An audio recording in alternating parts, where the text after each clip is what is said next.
New First Certificate Masterclass by Simon Haines and Barbara Stewart. Copyright Oxford University Press, 1996. Cassette 1, Side 1, Unit 1. Description, Listening, 1. I just can't imagine what it would be like to actually live here. I mean, it's a pretty interesting place. And of course, I've really enjoyed seeing my sister after so long. But I wouldn't want to settle down here unless I had enough money to live in one of the more attractive parts. I mean, most of the residential areas, the suburbs, are pretty shabby. And there's terrible traffic at rush hours. So either I'd live right in the centre, or I'd find somewhere further out. Perhaps towards the mountains. That's a really lovely area. 2. Hi, it's me. A bit tired, but apart from that, I'm fine. About 10 minutes ago. It was okay. We landed a couple of minutes early. John met me and took me to the office. We had a very short meeting. Then I got a taxi straight here. Well, it could be anywhere, but it's okay. I'm on the 12th floor, so I've got a pretty good view of the city centre. Oh, you know, a small bathroom with a shower and a bath, built-in wardrobe, twin beds, air conditioning, TV, all the usual stuff. 3. I'm just 18 and I'm from Birmingham. I came here for several reasons, I suppose. As far as my parents are concerned, I'm here to learn Spanish. Personally, I fancied something a bit different. You know, life was all a bit samey at home. I can't say I know much about Spain or the people yet, though. I mean, what with looking after the children. There are 3 of them under 6, and doing all the housework. I haven't had much opportunity to meet anyone my own age. Of course, I do get time off, but I'm more or less broke, so I haven't been anywhere very interesting yet. 4. How long have you been here now? Nearly 5 years. It's absolutely flown by. And what do you most like about the people? They're gentle, they're kind, and everyone's so hard-working. Oh, and of course, the Norwegian kids are amazing. I don't think I've ever seen so many happy, confident children. How would you say it's better than your country? The whole lifestyle is better. For a start, there's a feeling of peace. It's difficult to put my finger on it, but I feel sort of safe and secure here, somehow. Are there any ways in which your country is better? Well, relationships can be a little cold here. At home, personal relations are more emotional. 4. Listening, A. Well, this is really about a restaurant which I used to go to when I was working in northeast Thailand. And it's back in the late 60s I went there, in 1969, and I was there for about 6 years. Small town in the northeast of Thailand, and it was perhaps the best restaurant in town. It was called number 1 for that reason. Number 1 because everyone went there, particularly the government officials. But it was really the restaurant in town. It was really quite inappropriate to call it number 1 because when you went into the restaurant, the first impression you got was of a place that was absolutely noisy and incredibly filthy.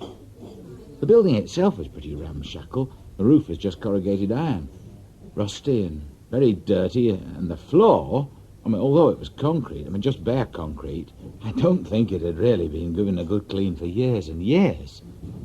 And with all the fat and the cooking over the years, I mean, the place had never been cleaned, so that all there were festoons of fat and grease and dust and cobwebs and heaven knows what hanging down from the ceiling. It was an incredibly dirty place.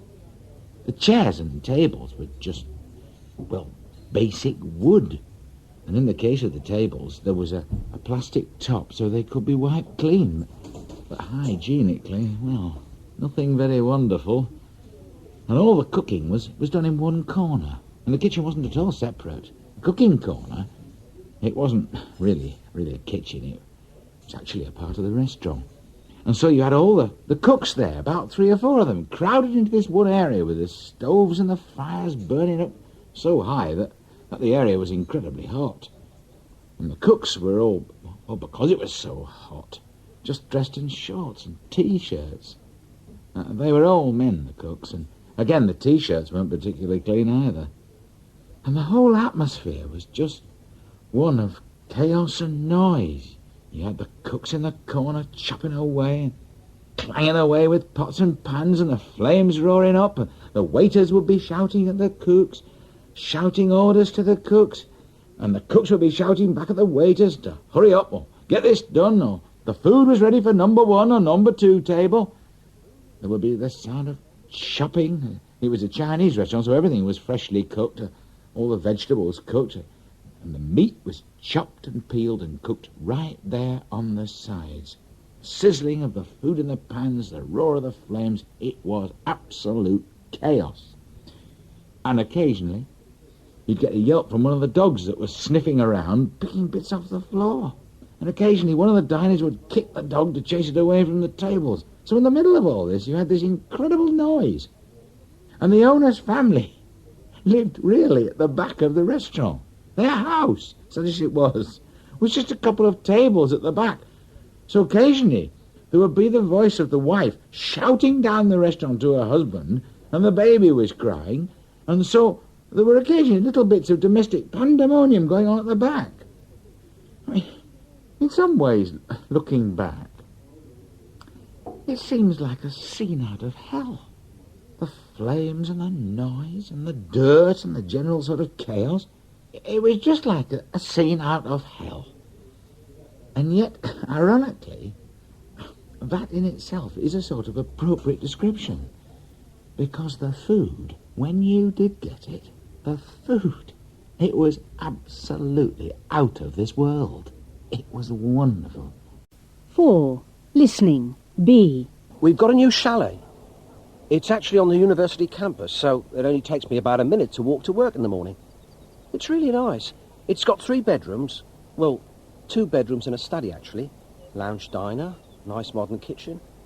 It's a very pleasant location.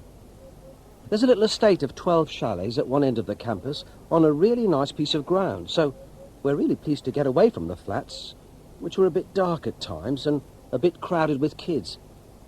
In fact, we're probably going to move again in about 3 weeks' time.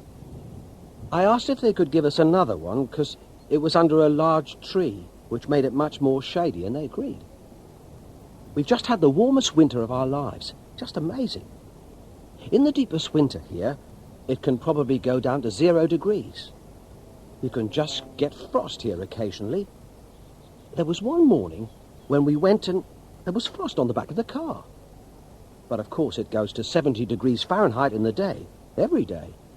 And the trouble is, there's such a vast temperature difference that you pick up quite a lot of coughs and colds.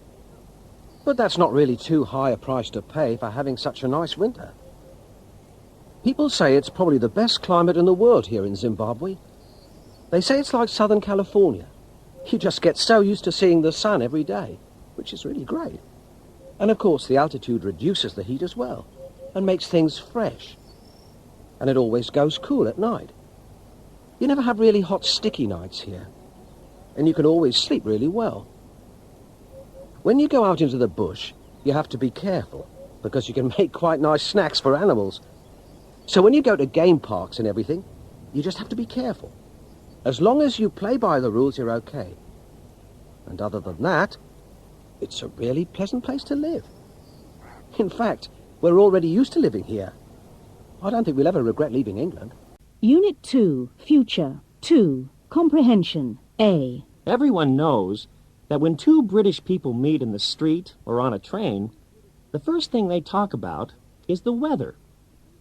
They say things like, "It's turned out nice again, hasn't it?" Or, "Not too bad for the time of year, is it?" I never used to understand why they were so interested in such a boring subject until I'd been living here for a couple of months. It was a day in July last year.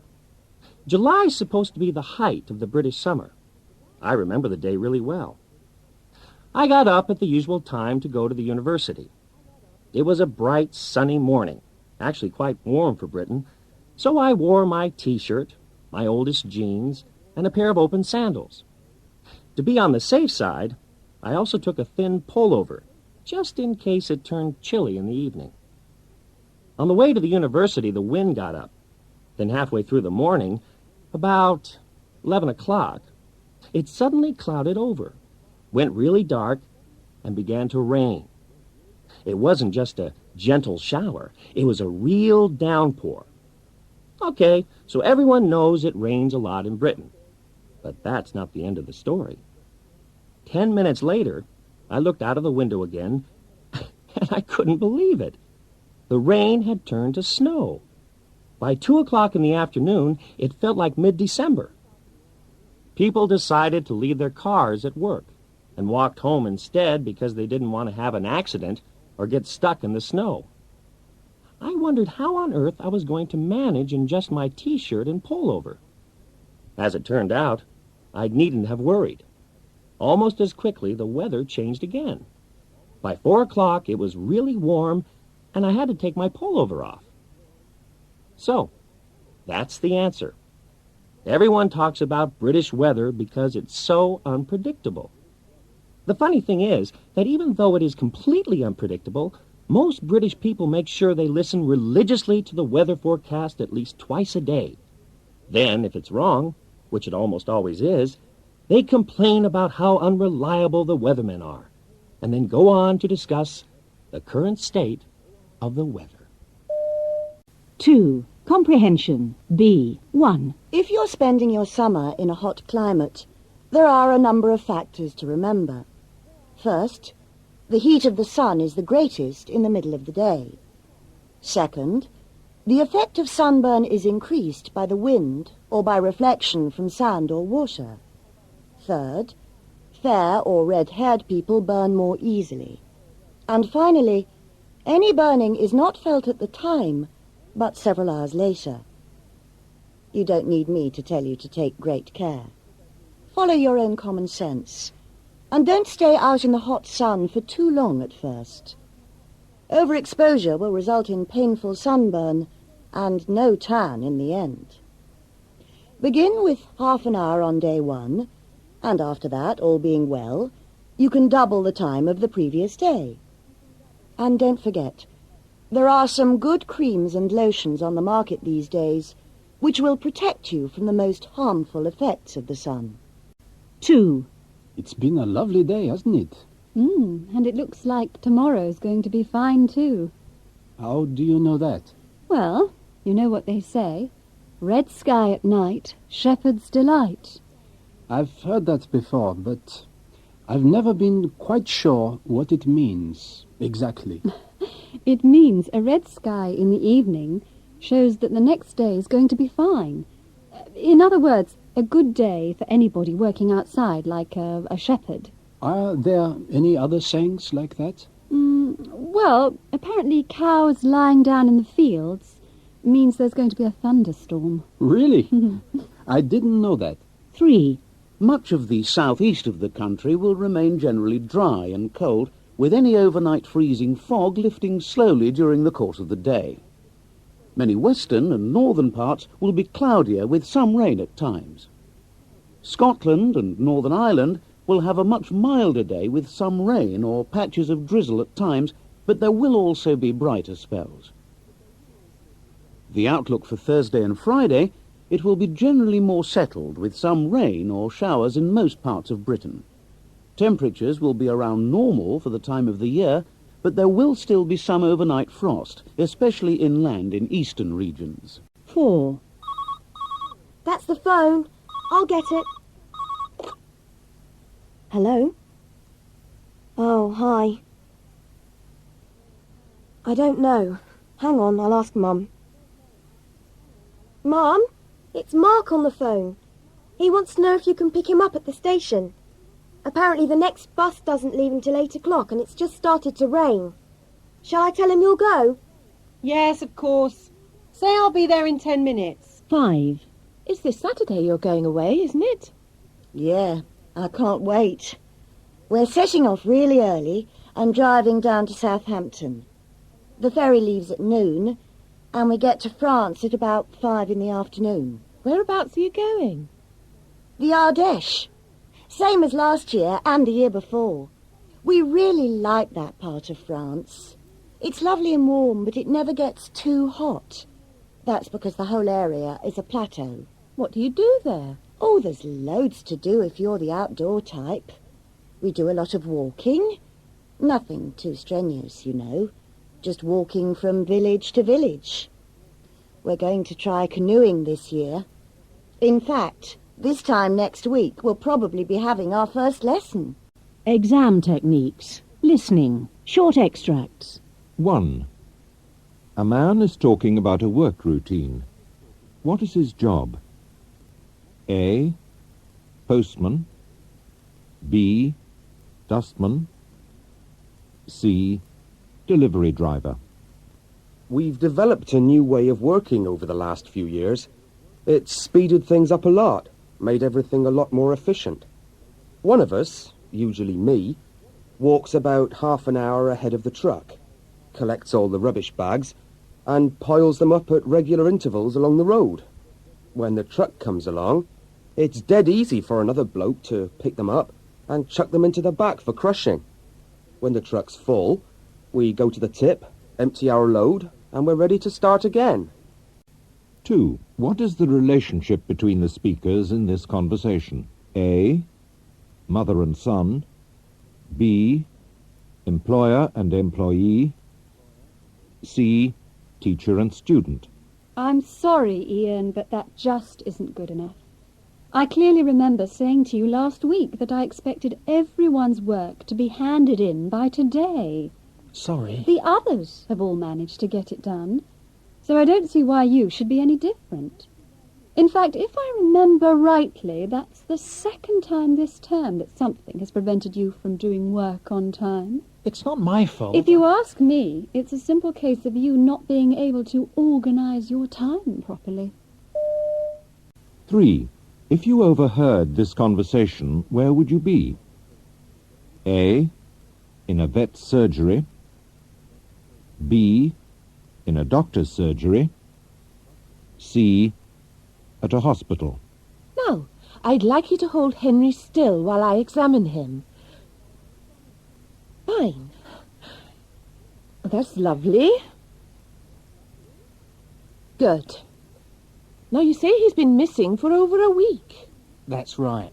And as far as you know, he hasn't eaten anything during that time? Well, he probably has, but I haven't actually fed him.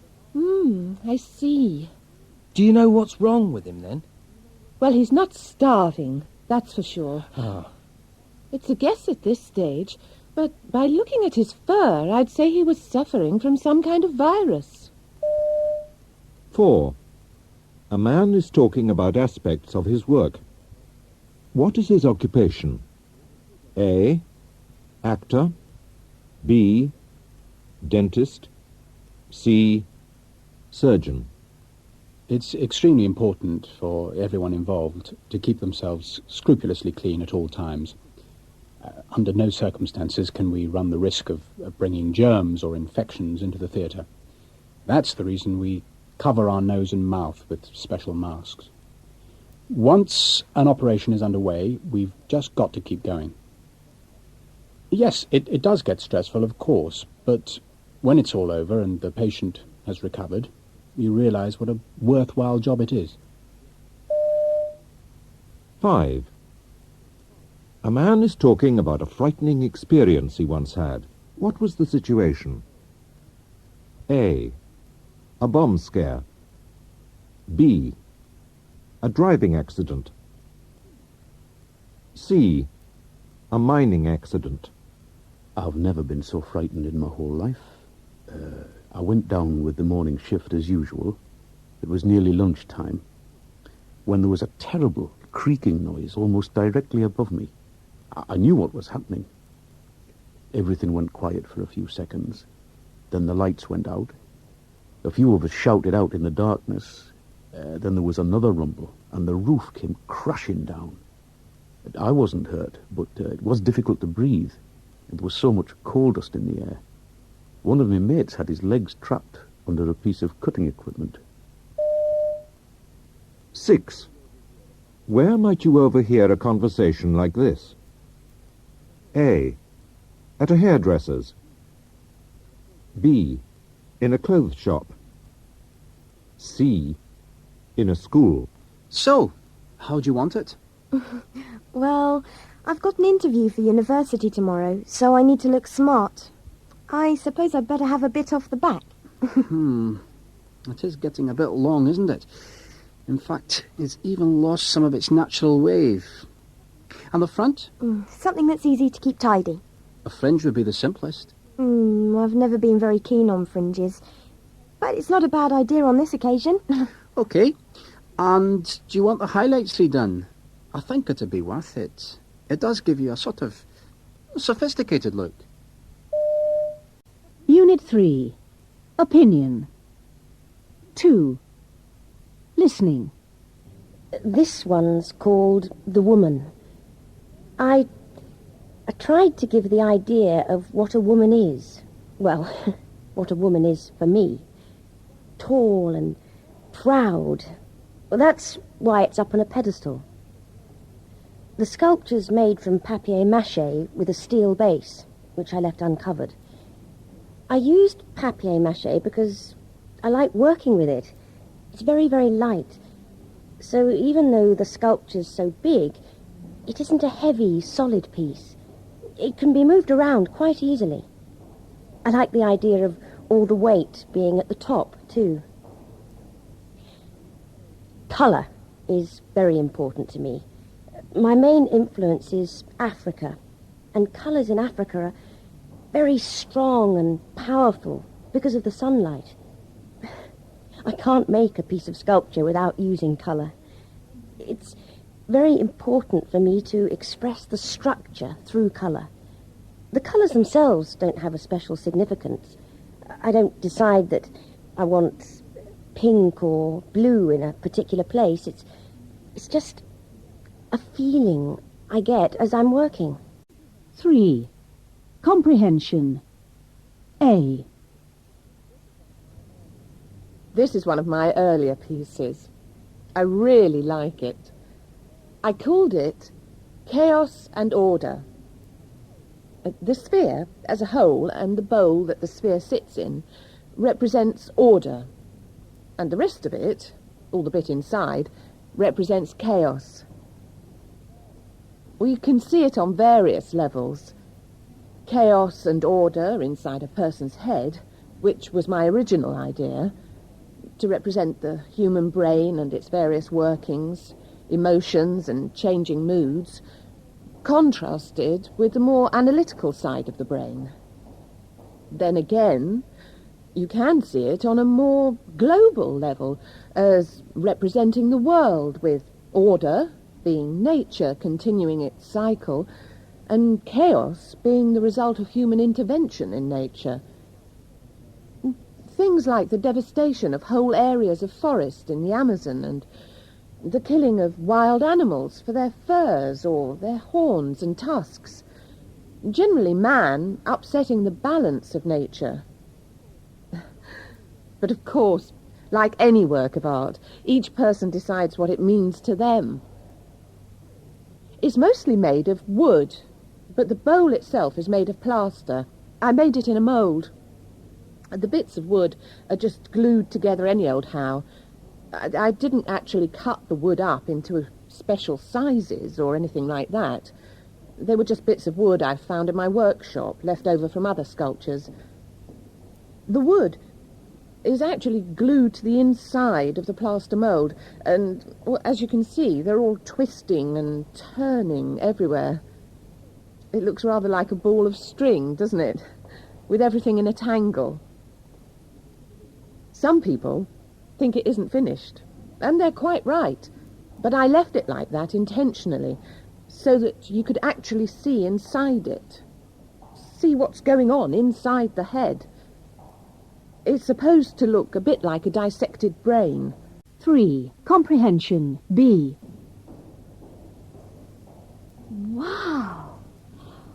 Look at this one over here. It's enormous. Well, what on earth is it? Oh, I don't really know. Let's have a look in the catalogue. What number is it? It says 43 here, Huh? but 43 here is a gentle giant. Oh, let's have a look. Gentle giant? Well, it looks like a giant. Well, it's big enough, that's for sure. But I can't see the gentle bit in it. Can you? Well, yes. And what's all that? How tall do you reckon it is? It must be about 5 metres. Well, 5, 6, something like that, yeah. Perhaps taller. It's nice, though. Look at all those lovely colours. Oh, the colours are all right, but... I can't see any giant there. All you can see is his feet.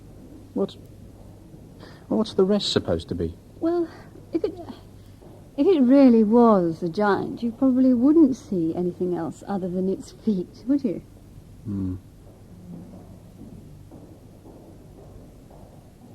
What's the next one? Well, I think the next one is number... Is it 43? No, 44.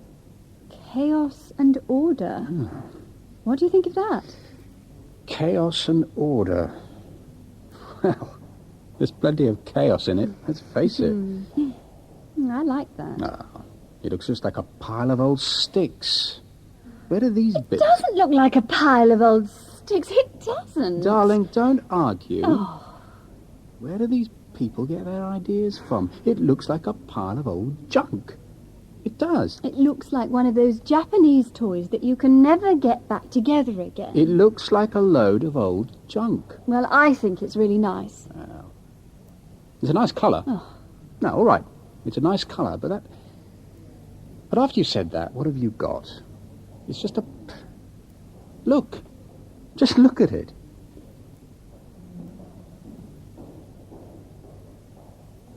This one looks quite similar to the giant. Probably by the same artist. Let me have a look.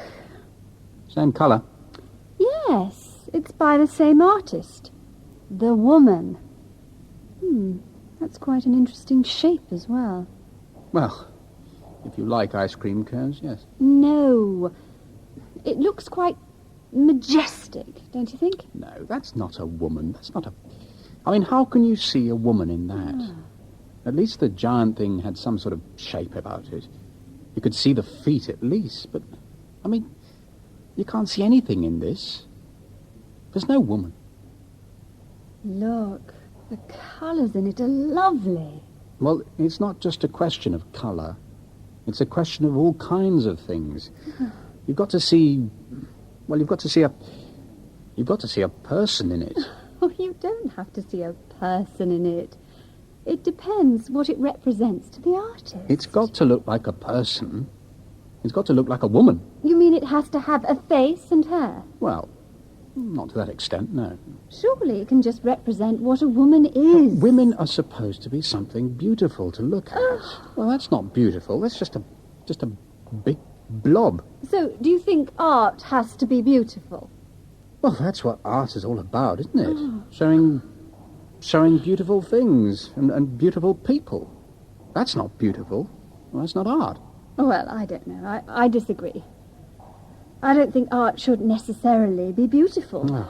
And I don't think it has to be realistic either. So what's the point of it, then?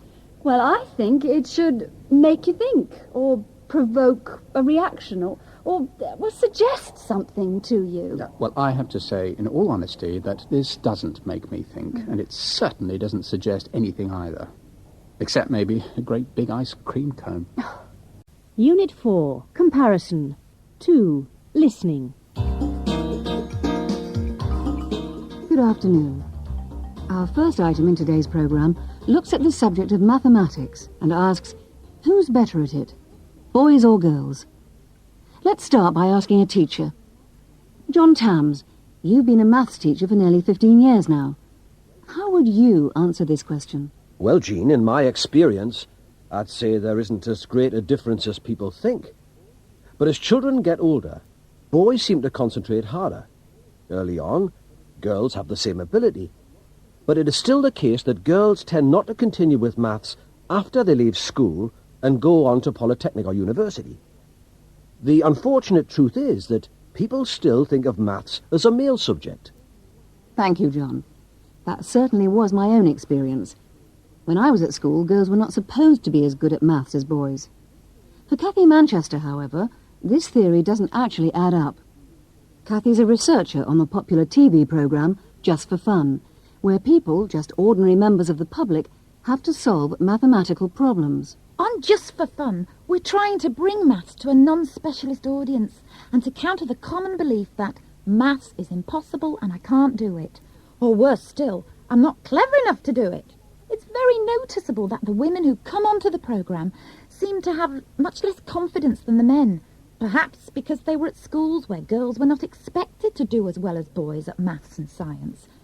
But when it comes to it, women are a lot better at getting the problems right. The programme shows this trend consistently. Yet men show more self-confidence than women. That's right. They're always ready to jump in and attempt the puzzle, in some cases believing that the women just aren't capable of solving it at all. The strange thing is that, on public display, the macho image begins to crack. The old saying, behind every successful man there's a successful woman, may have taken on a new meaning.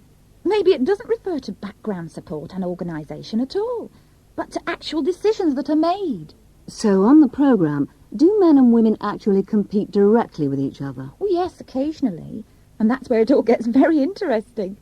In the limelight, the men become so nervous. Blind panic crosses their faces and their minds seem to turn blank. The women, on the other hand, are much calmer. They don't like to take such big risks as the men. They seem to want more time to think about the questions. 2,000 years ago, the Greek philosopher Plato said that even people with no education have an innate mathematical instinct. Just for Fun suggests that this is true, and that women have more of it than men. Here's Cathy Manchester with a final word.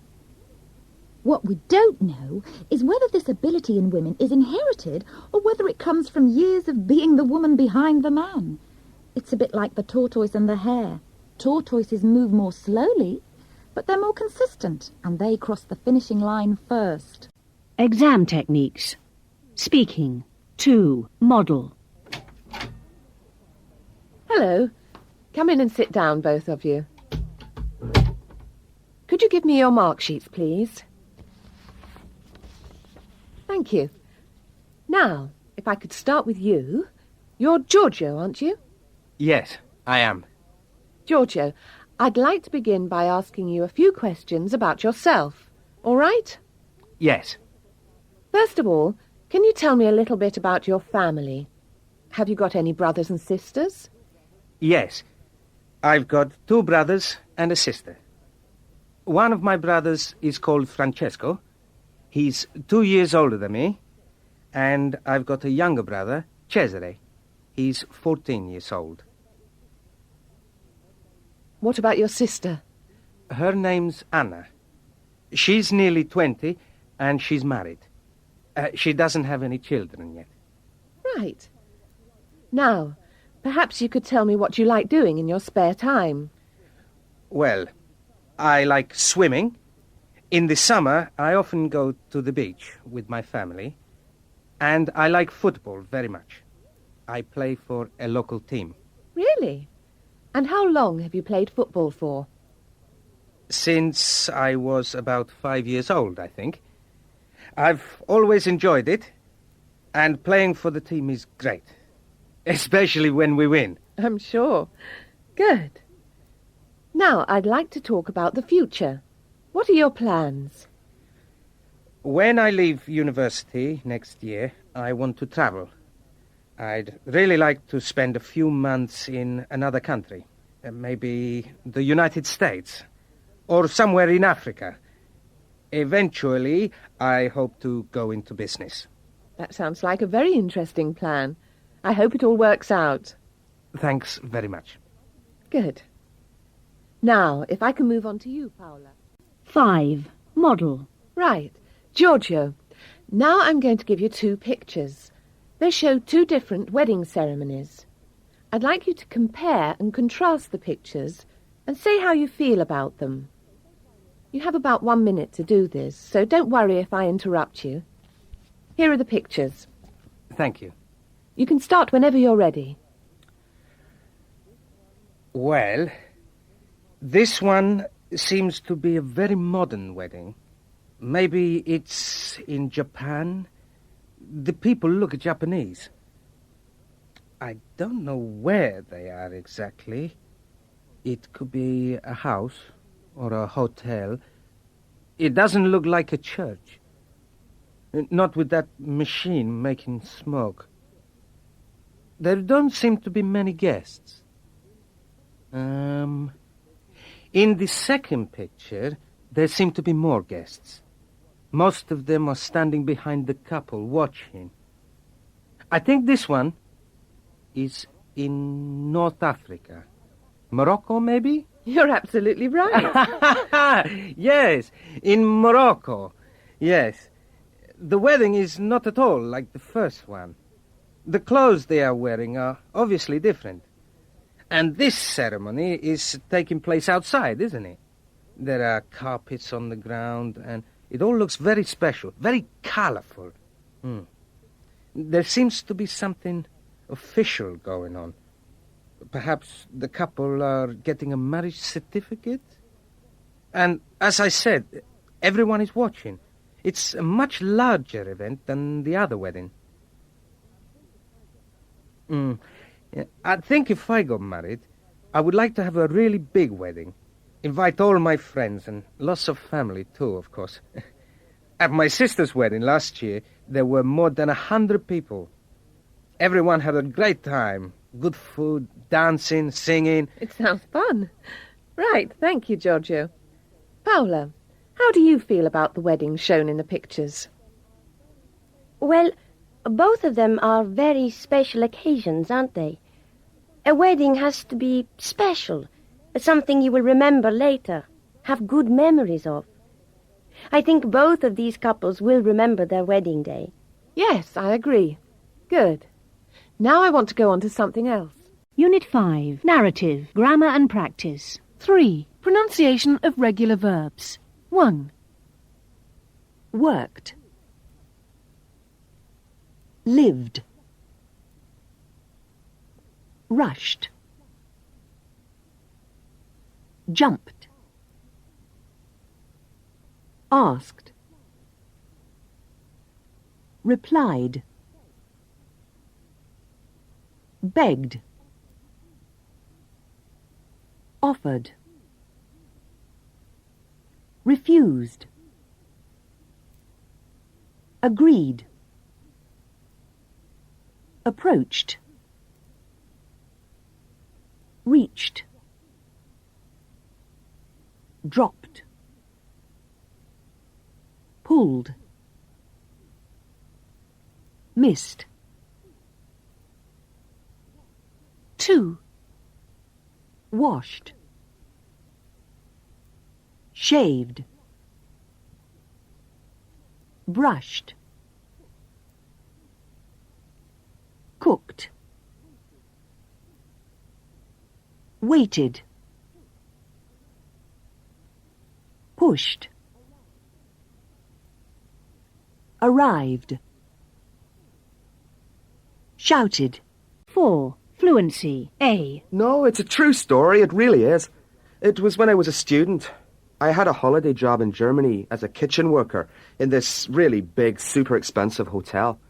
Anyway, one day when we had the afternoon off, a few of us decided to go and have a game of football. There was this huge field near the hotel, and we used to play there. It wasn't ideal, as the grass was a bit long, but it was handy. Well, this particular afternoon, we played for about an hour, and then we went back to the hotel. And while we were having our evening meal, someone asked me the time. I looked at my watch to tell him, but my watch wasn't there. What do you mean? You'd lost it then? Yeah. I realized it must have fallen off while I'd been playing football. So what did you do? We all went back to have a look for it, but the grass was quite long, and it was just impossible. So you didn't get it back? I'm just getting to that bit. Anyhow, later on that evening, I suddenly remembered that the night before, I'd been woken up at 1 o'clock in the morning. I'd set the alarm, the one on the watch, for 1 o'clock by mistake, and I'd forgotten to change it, so it was still set for 1 o'clock. 1 o'clock in the morning? Yeah. So, to cut a long story short, I persuaded all my friends to go down to the field at 1 o'clock with me to have another look. So, at about 5 minutes to 1, there we all were, standing in a big circle in the part where we'd been playing football, waiting and listening in absolute silence. And then someone said it was 2 minutes past 1, and we might as well go. Oh, no. So did you? No. I remembered that my watch was a bit slow, so it probably wouldn't be 1 o'clock yet. So I asked everyone to be quiet for a couple more minutes. And just then, the alarm went off. Now, the problem was that my watch alarm only rang for 30 seconds, so we didn't have long to find the watch. Did you get it in the end? Yeah. Great. Well, it wasn't actually. Why not? What happened? Well, unfortunately, 2 days later it stopped working. It had been lying there for hours in the wet grass, and water must have got into it, I suppose. After all that, still it makes a good story. Is it really true? Yes, it is. People always think I've made it up, though. 2. Listening.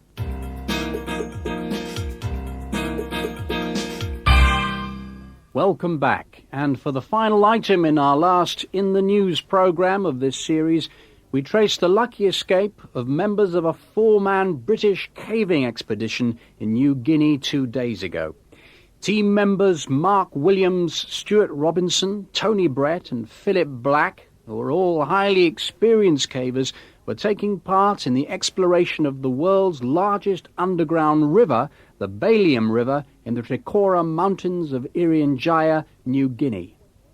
The mountains, which are situated on the equator, have an annual rainfall of an incredible 914 centimetres. They are in an area of almost inaccessible tropical rainforest. There are no roads in or around the area at all. The expedition, which very nearly cost the lives of its 4 team members, followed a reconnaissance visit to the area last year by the same group. It was during this exploratory expedition that they discovered an entrance to the Balium River caves down a deep shaft on a mountain ridge. I believe we can now go over to Wamena, where I hope we have Leo Marshall on the line. Leo, can you hear me? Yes, I can, Jeremy. Leo, can you give us more up-to-date details on the incident? I believe all the members of the team are safe and well. Is that right? Yes, that's right, Jeremy. Everyone's fine. It was a near thing, but the team are quite accustomed to such close shaves. Right now, more than anything, they're frustrated at not being able to get on with the job they came to do. Are any of the team there with you? No. They've all gone back to the base camp to check their equipment and see what the situation is. Well, can you tell us what happened? Yes. I spoke to Phil Black yesterday, and he gave me all the details. A helicopter dropped the group off at the entrance to the caves on Sunday. The team then proceeded to descend the shaft, which is a considerable way down. Fortunately, as it turned out, they decided that one of them should stay posted near the bottom of the shaft at a sort of U-tube. How do you mean a U-tube? It's a sort of U-shaped passage that connects the 2 large caverns. Anyway, Tony Brett stayed there with a radio, while the others went on to explore one of the caves. Were they anticipating any problems? Well, not exactly, but you don't take any chances in this game. They weren't expecting it to rain, certainly. It hadn't in fact rained for several weeks, and the river had almost dried up. But they knew that if it did, there was an obvious risk of flooding. I believe that Tony was the one who raised the alarm. Yes, that's right. Where were the others by this time? They were about 2 kilometres from the entrance, in one of the large caverns they were exploring. Can you take us through what happened? Yes. While they were underground, there was an incredible torrential downpour, and the river just flooded. And this is a river that's about 70 metres wide, but the water was rising at the rate of about a metre a minute. Tony was alerted when the water reached the far end of the U-tube where he was stationed. He raised the alarm and the others got back just as fast as they could. How long did it take them? It took them all of 45 minutes. It's not exactly easy going. It's just as well they weren't any further along, or that would have been it. As it was, they got out with about 2 minutes to spare. Is it still raining now? No. The rain stopped yesterday afternoon, but most of the chambers and galleries have been flooded to the roof. Is the team planning to continue? Yes.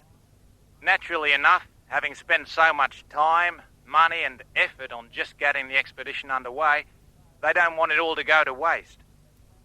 So, as I said earlier, they plan to go ahead just as soon as it's at all possible. Any idea when that might be? Well, they reckon that if it stays dry, the water level should be back to normal in about 10 days' time. Well, thank you, Leo. And let's hope they do it. And on that note, we have to end our programme tonight. We will be back in the new year with another series of In the News, but until then, this is Jeremy Price saying good night.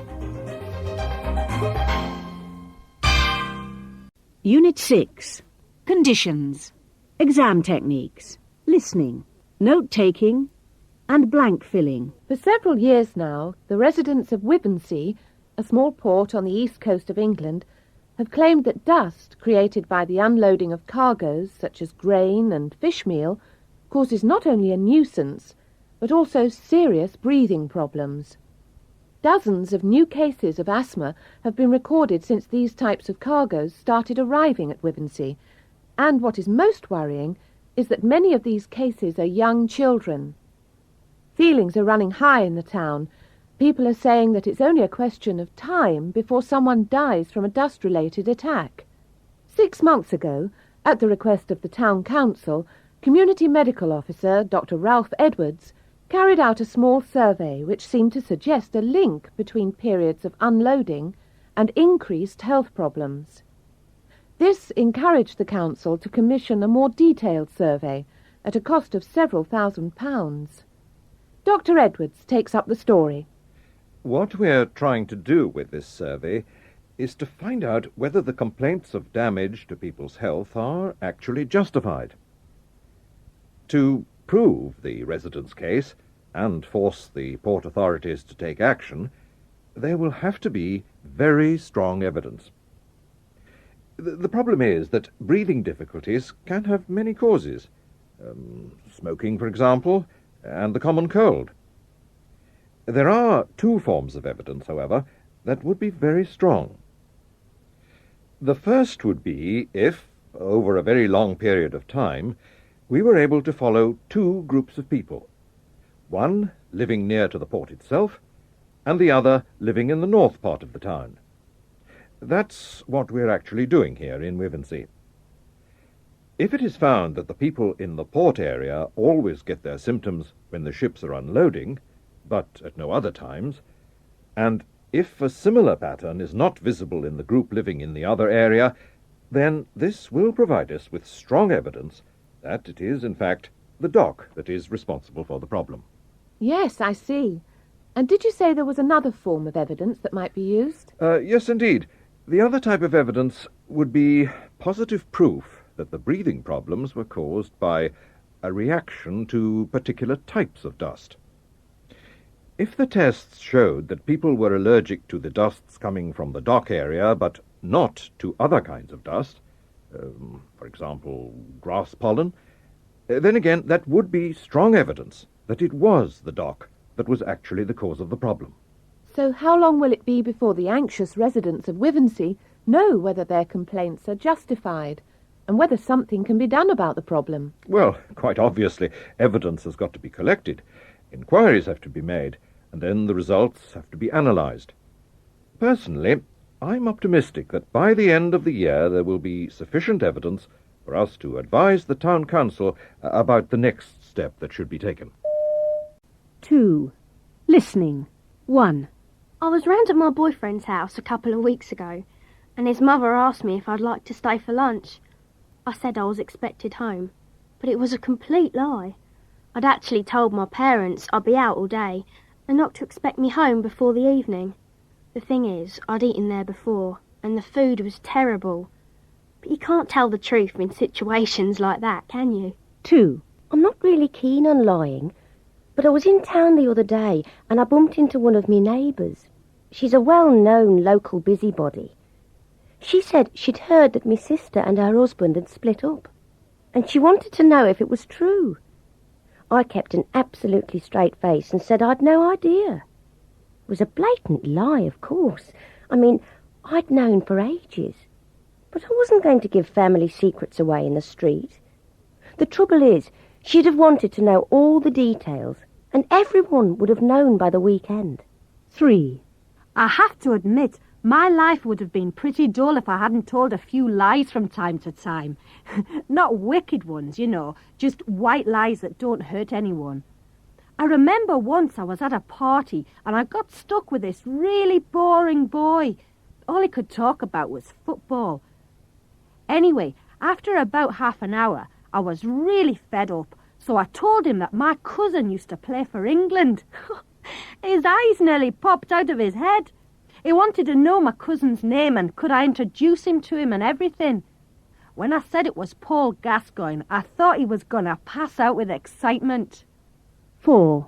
The other day the phone rang and my brother asked me to answer it.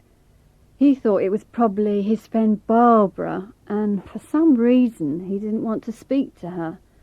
He asked me to say he wasn't in. As it turned out, it wasn't Barbara. It was another friend of his, Annie. Anyway, I didn't know the difference, so I just said he was out. When I told him who it was afterwards, he was absolutely furious. I remember the exact words he used. He said, "If I'd known it was Annie, I'd have spoken to her." But then that's one of the problems about lying for someone else, isn't it? Anyway, it taught me a lesson. I'm not going to lie for him again. Probably not for anybody else either. 5.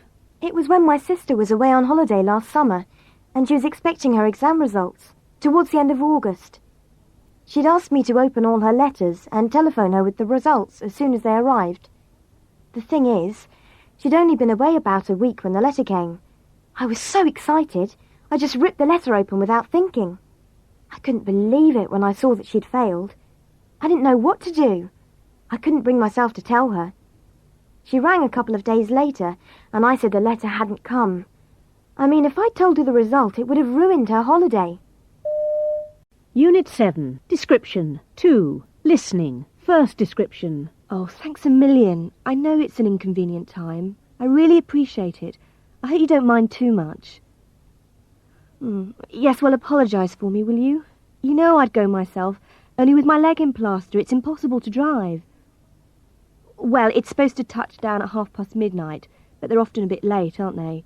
And by the time she's waited for her luggage and been through customs...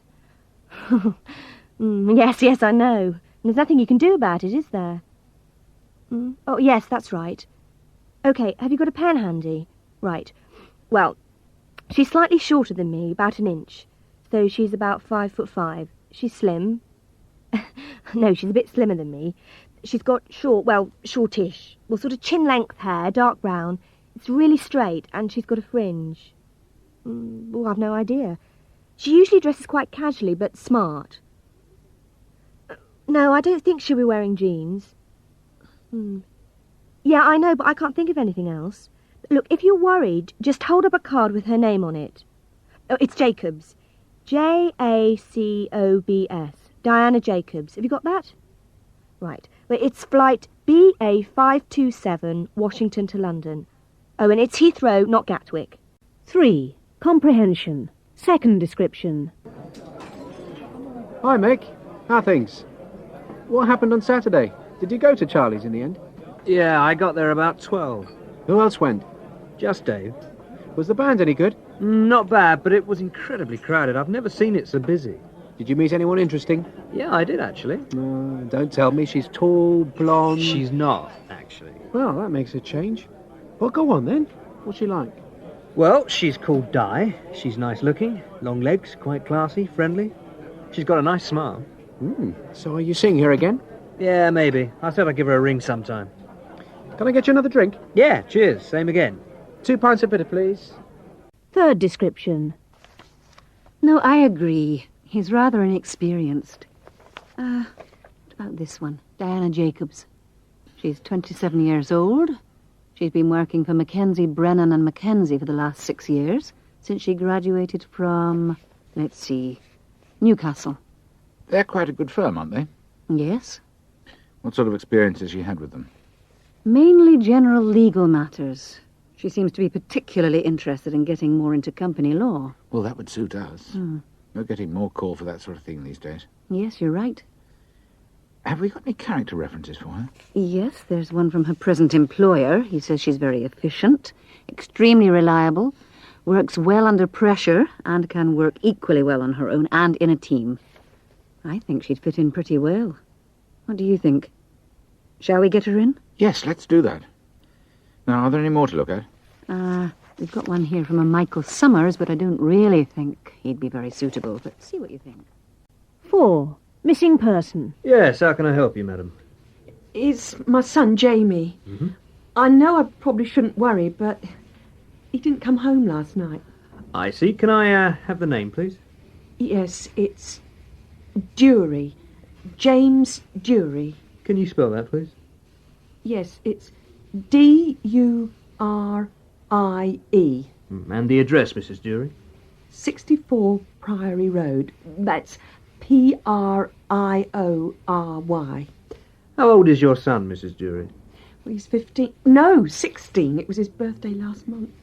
And has this ever happened before? No, never. That's why I'm worried. It's just not like him. So, when was the last time you saw him? Well, yesterday evening, about 6. He went straight out after he'd had his tea. Did he say where he was going? No, just out. Well, that's what they all say, isn't it? And when did you realise he hadn't come home? Not till 7:30 this morning. When I went to get him up. Have you telephoned any of his friends to see if he stayed the night with them? Yes, but they don't know where he is either. So they didn't see him last night then? Yes, one of them did. Ah. He said he'd seen him at the bus station in Bridge Street. Ah, what time was that? About 9:30. So that was the last time anyone saw him? As far as I know, yes. OK, the first thing we'll do is get a detailed description of your son. I'd like you to describe him in as much detail as you can, all right? Now, how tall is he? He's fairly tall for his age, about 5'8". 5 feet 8 inches. And build? Is he slim, well built? Slim. Fine. And what's his hair like? Well, it's quite ordinary, really. It's hard to say. Colour? Oh, it's brown, sort of mousy. And is it wavy, straight? No, it's straight and it's short. Fine. And has he got any other distinguishing features? You know, scars, that sort of thing? No, none that I can think of. OK, and can you tell me what he was wearing when you last saw him? Yes, he was wearing blue jeans, trainers, that's white trainers, and a black T-shirt. A plain T-shirt? Yes. OK, well, thanks, Mrs. Dury. I'm sure there's nothing to worry about, but we'll get this description circulated and see what comes up. Have you got a phone number we can contact you at in case we hear anything? Yes. 41709. 41709. I would suggest you go home now, Mrs. Dury, and try not to worry. There's a very good chance he'll just turn up none the worse. They usually do. 5. Appearances. Can you judge someone by what they look like? Is it a good idea, in fact, to even try? A few years ago, a friend of mine who is a television reporter had to fly off at short notice to interview an important politician. The office had booked her a 2-seater plane to fly her to wherever it was he was speaking. But when she turned up at the airport, it was a small, local airport, there was no sign of a pilot anywhere. After half an hour, he still hadn't appeared. So she asked a young woman with blonde hair, who was also hanging around, if she had any idea where the pilot was. Then the penny dropped. "Oh, no," said the woman. Are you the reporter? Oh, no, said my friend. Are you the pilot? The answer was yes to both questions. My friend felt pretty stupid, but judging someone by their appearance and jumping to conclusions about people is human nature. We all tend to make quick decisions about someone the moment we see them. We glance at a stranger in the street and within seconds calculate their age, decide what sort of person they are, and microseconds later decide whether or not we find them attractive. We jump to conclusions about people simply on the basis of what they look like. If we meet someone who resembles a friend, we are ready to like them. If they look like someone we can't stand, we are inclined to dislike them. But first impressions are not always correct, and most of us have been proved wrong about someone at some time in our lives. So why do we keep on doing it? The main reason is that it is practical to do so. We just don't have the time to find out what the hundreds of people we come into contact with every day are really like. People are not cardboard characters. They are complex individuals, each with their own life history and personality. It takes time to discover this. The result? Everybody jumps to conclusions about everybody else. Faces and clothes offer clues, of course, but sometimes these are deliberately misleading. Our clothes are often chosen for the person we would like to be, and not the person that we are. Everyone can exploit their appearance, though women have more choices than men, with a greater range of clothes, hairstyles, and cosmetics to choose from. But everyone can create their own image. Everyone can disguise their real self, if that is what they want to do. Exam techniques. Listening. Multiple matching. 2. Practice. 1. I was working on an adventure scheme in Sheffield. You know the sort of thing they organise for kids during the school holidays. And one day I was left in charge at lunchtime. And everything was fine until one boy shouted something at another, and the next minute there were plates and food flying everywhere. Anyway, without really thinking, I grabbed hold of the boy who'd started it by the shoulders and was just about to shake him when the supervisor walked in. Well, I knew I was in for it, because you're not allowed to lay a finger on the children. Anda was right. She took me to one side and told me I'd be in serious trouble if it ever happened again. 2. It was my own fault, really, because when the employment agency asked me what my maths was like, I said OK, when actually I was hopeless at it. Anyway, on the Monday morning, when I arrived at the bakery, I was put in the office and given the job of working out the bills. And I was given about 50 sheets of paper with about 60 items to calculate on each page. They didn't have calculators then, and I had till lunchtime to do it. By 12, I was only halfway down the first page, because they were impossible calculations, like the cost of 144 bread rolls at 3.75 pence each. And people kept saying, all right, and I said, yes, fine, when I was anything but. I found out later on that there was a book you could use with all the answers in. I suppose you could say it served me right. 3. I didn't really get on with the woman who owned the hotel, and the other 2 girls who were working there weren't terribly friendly, so it certainly wasn't the nicest summer job I'd had. In fact, I probably worked harder in that job than in any of the others. We were on from 7 in the morning till 9 at night, if there were a lot of guests staying, so it was a long day. And we did everything, really, from polishing the floors to serving the meals and washing up. The worst thing was cleaning out the guests' bedrooms, especially if it was a family with kids, because the hotel was next to the beach, and the sand ended up absolutely everywhere. 4. I worked as a postman one Christmas, but once was enough. The worst thing that happened to me was when I was delivering a small package to a house. I rang the bell, but no one came, and I couldn't be bothered carrying it round with me the rest of the morning, so I decided to shove it through the letterbox. Anyway, it got stuck, and as I was trying to push it through, I heard this deep growl from behind the door, and then I felt a really sharp pain in my hand. I let go of the package and pulled my hand out as fast as I could. It could have been a lot worse, but fortunately I'd been wearing gloves. As it was, I still had to have a couple of stitches. 5. I was working in a large bakery in Glasgow on the cake section.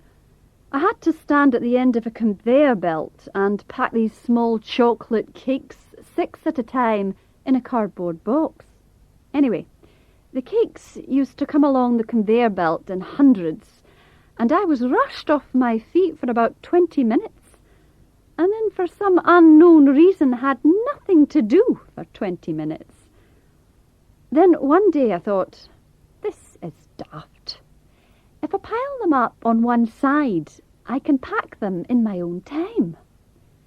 I thought the supervisor was going to be really impressed. Then he picked up one of the cakes on the top of the pile, and all the rest came with it. They'd all stuck together, and they all had to be thrown out. Unit 8. Points of View. 2. Listening. Part 1.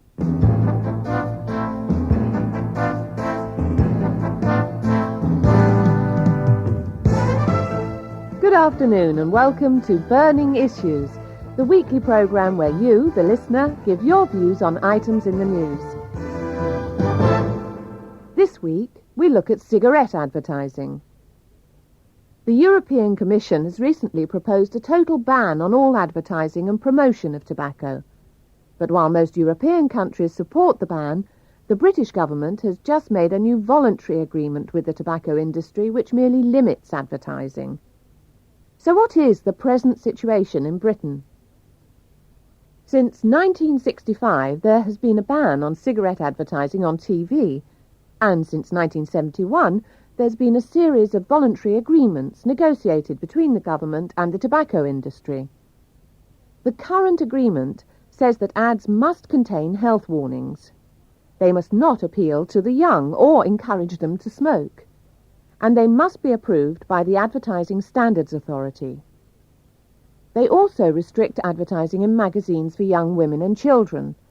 These are not allowed to carry tobacco advertising if young women, aged 15 to 24, account for a quarter or more of their readers. And they restrict advertising on shop fronts and on posters which are near schools or can be seen from children's playgrounds. There is a separate agreement which restricts sports sponsorship. In 1977, tobacco companies agreed not to sponsor sports where most participants are under 18. It was because of the ban on cigarette advertising on TV in 1965 that the tobacco companies decided to move into sports sponsorship. And it has proved to be a very successful way of advertising their product. For example, during a recent Formula One Grand Prix series on BBC television, their names and logos were visible on television pictures for 8 minutes of every hour of screen time, which is more time than the commercial TV stations give over to all advertising.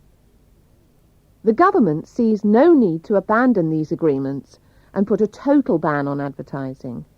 Instead, it claims that there are more effective ways to cut the number of smokers. These methods include high taxes, warnings on cigarette packets, health education, and smoking restrictions in public places and at work. So what are the facts and figures about smokers and smoking? Fewer than a third of British adults smoke, but that's still 13.8 million people. Numbers have been dropping steadily for 20 years, though the drop among women has been less dramatic. The number of teenage girls smoking has actually gone up. About 1 in 10 children aged 11 to 15 smokes regularly, slightly more girls than boys. Although tobacco sales in Britain have been falling for 10 years, worldwide they have increased by 1 to 2% each year. The tobacco industry has shifted its attention to countries in South America, Africa, Asia and Eastern Europe.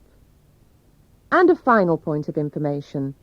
The British tobacco industry spends more than £113 million a year on advertising. Now, over to you. We've had hundreds of calls from listeners who phoned in to give their opinion of the question we asked you last week, which was, do you think the government should support a ban on cigarette advertising? Here's a representative selection. 3. Comprehension. B. Part 2. 1. Hello, my name's Chris Mitchell and I'm 18. I think cigarette advertising should be banned. I don't think the government is doing enough to stop young people taking up smoking in the first place either. I started smoking when I was 8. It's really easy for kids to get hold of cigarettes if they want to.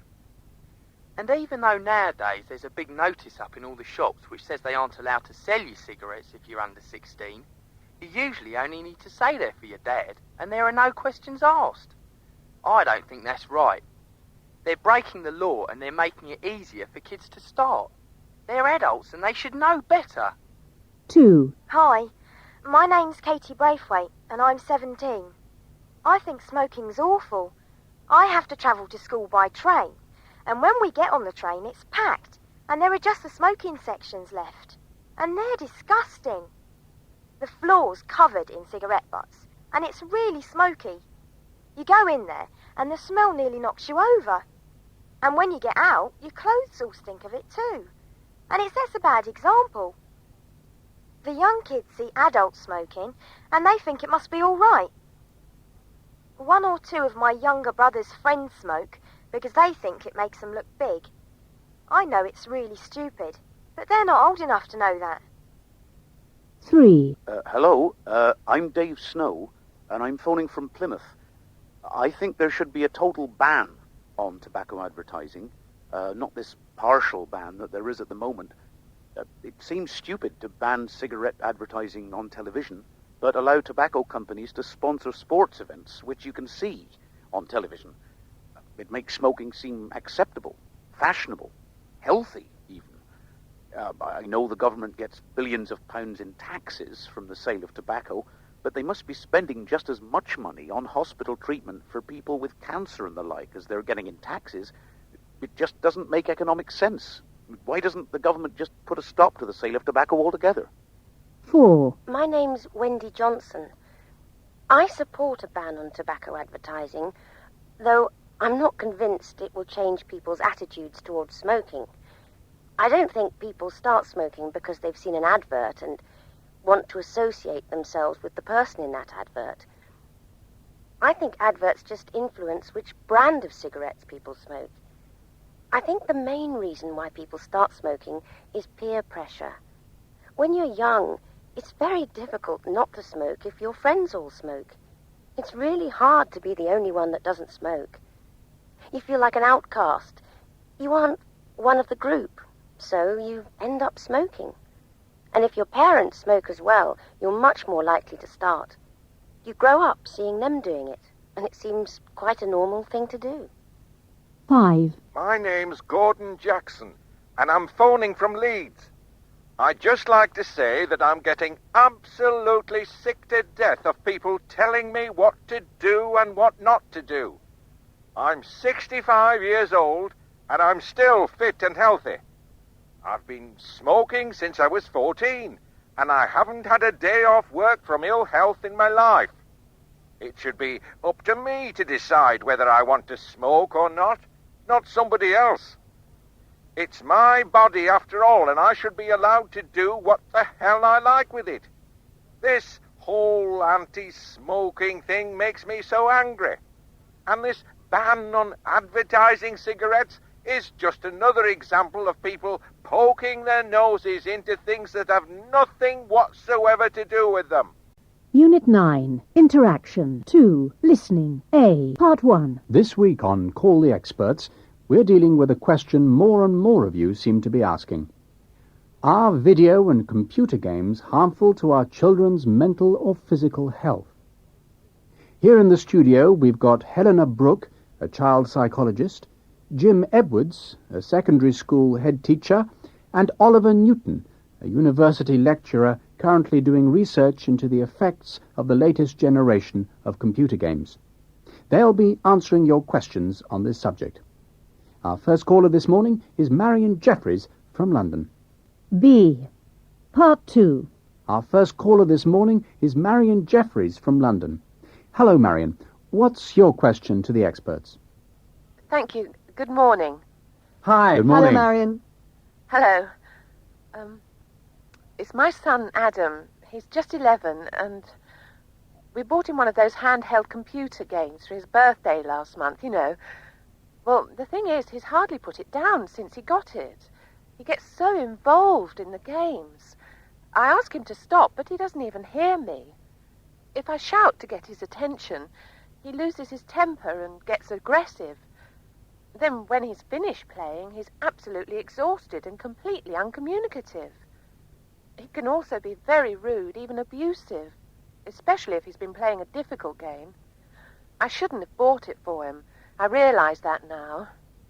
Yes, that's very worrying, Marion. I can understand your concern. What exactly would you like to ask the panel? I suppose I need some advice, really. I'd like to know what your panel thinks I should do about Adam's obsession. Helena Brooke, you're a child psychologist. What would you advise Marion Jeffries to do? Marion, when you say your son has hardly put the game down since his birthday, what exactly do you mean? How many hours a day has he been playing for, on average? I'd say about 5 or 6. More at weekends. And you say he gets aggressive if you try to stop him. What does he do exactly? He screams and shouts at me. You know, like a 2-year-old having a temper tantrum. Last week he got so annoyed that he actually threw his computer at me. Oh, and yesterday he kicked his little sister who'd gone to tell him his lunch was ready. Sometimes he just refuses to stop playing. It seems to be changing his whole personality. Well, Marion, you really ought to stop worrying. There's no evidence that computer games are harmful in any way.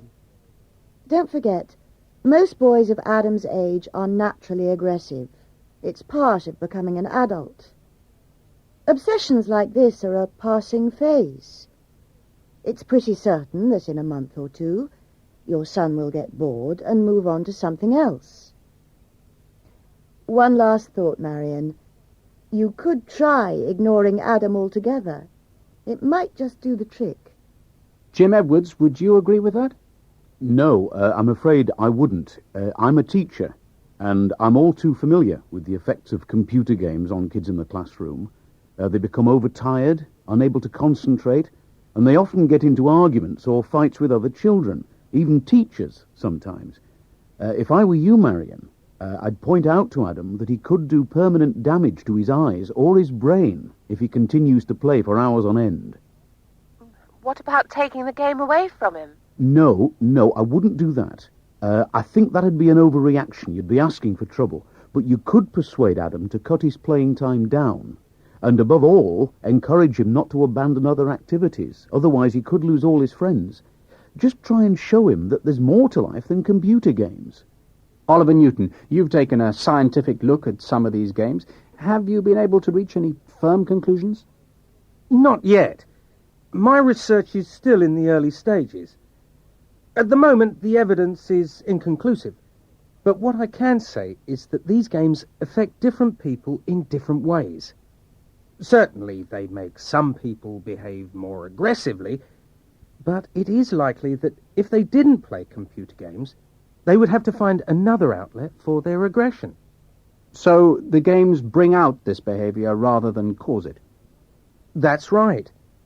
Another rather unexpected finding from my research is that children who play these games very intensively develop improved powers of observation and reaction. There are significant improvements, for example, in their normal reading speed. That's very interesting, Oliver. So, in the light of your research, how would you respond to Marion Jeffries' question? Well, Marion, don't stop your son from playing altogether, or you might make the situation worse. It could make him resentful and depressed. No, I think I agree with Jim's advice. Try and get him to play less, and encourage him to develop other related interests. Why don't you tell him he's got a flair for computers, and suggest that he learns basic computer programming? After all, it's pretty certain that computers are the key to our future, one way or another. Unit 10. Restrictions. 2. Listening. 1. It's not what you call trendy, but at least you don't have to worry about what to put on in the mornings. Some of the rules are incredible, though. You just wouldn't believe it. Listen to this one. Pupils must wear ties at all times. Or this. Boys must not wear earrings while at school. There was a row here recently when they sent a boy home and told him to get his hair cut. And I think the rule about not letting boys wear earrings is very unfair. Some of the girls wear skirts which are much shorter than the regulation length. In the end, it's all part of going to school. I mean, it's something to rebel against, isn't it? 2. It's a constant battle. So far I've simply refused to pay more than £25 for trainers, but Adriano's desperate for a pair of Nike Airs, and the cheapest I've found is £35. He says he wants them because they're more comfortable than other makes, and apparently they're lighter and better designed than the ones he's got at the moment. The truth is, his friends at school have all got these Nike Air ones, and they make fun of him because he hasn't. He's just so persistent. Oh, I'll probably give in eventually. 3. I've always based my creations on what's happening out there on the streets. Recently, most of my inspiration has come from teenagers who go down to the second-hand shops with a fiver in their pocket and spend several hours choosing original combinations of materials, colours, and styles. Let's say I borrow their creativity and turn it into something softer, less harsh. The kind of thing that wouldn't look out of place at a royal dinner party or a high-class wedding. The thing is, my stuff is so expensive that only a few lucky people can afford it. Anyway, look, you must come and see my new collection. It opens next week. 4. If I were prettier, I'd probably have had a more successful film career.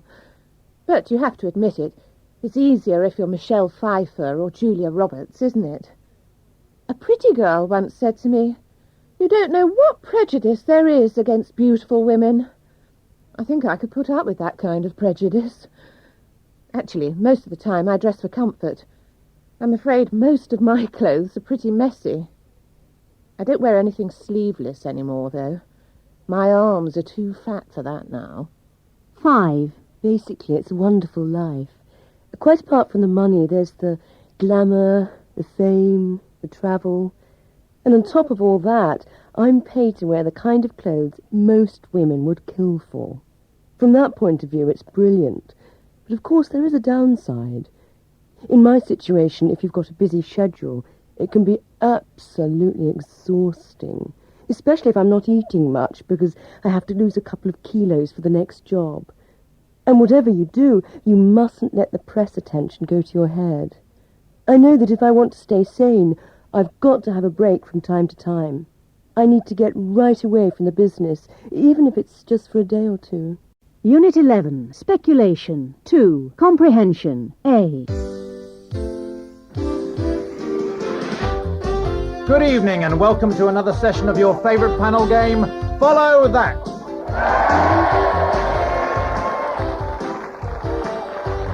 As usual, we have two teams in the studio. On Nigel's team this evening, we have Suzanne Nightingale and Angie Somerville. Hello. And on Sue's team, we have Peter Burke and Jim Livingston. Hello.